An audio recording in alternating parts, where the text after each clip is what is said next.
My name is Pat Parry. I'm a member of the Starbridge Spiritualist Church and I'm on committee.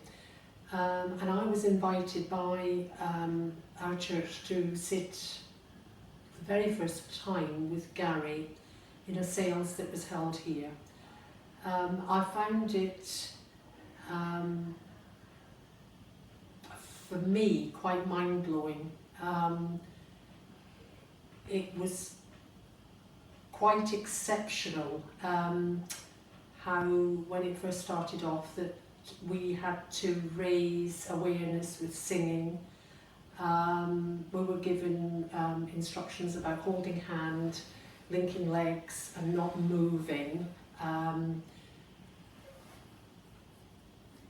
And then the séance started. There were quite a few people who came through. The first time I sat with Gary, I was very fortunate that Gary had a healer with him called Abram, and I was taken out into the middle of the room, and at that time I had an extremely bad back, and Abram worked on my back.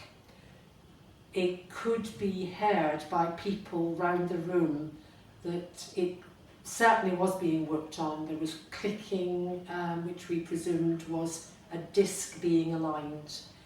That's been 2 years ago. I was under an orthopaedic surgeon.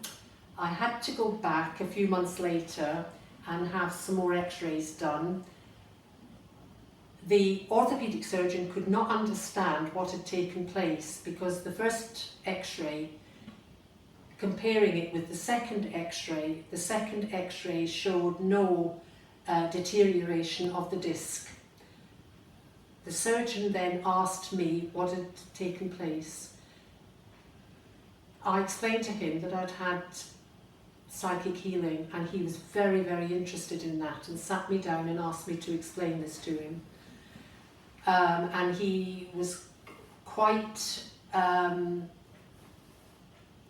taken aback. I didn't need to see him for another 12 months, and I must admit, since I've had my back worked on by Abram, I have not suffered with my back, not even twinges, touch wood.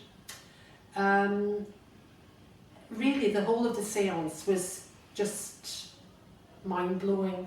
There was lots of things going on that I hadn't seen before. There was ectoplasm, a light could be put on for a few minutes, and the whole of the séance was conducted in a very professional manner. I was very, very impressed, and I was impressed with the way that we were all kept in line, as it was really, I think, to protect Gary more than anything else. But I must admit, I enjoyed it, and I've also sat in further séances with Gary, and each time that he sits, I find that there's always something new comes out of it, and I always look forward to Gary coming here so that hopefully I get invited to go and sit in the séance again.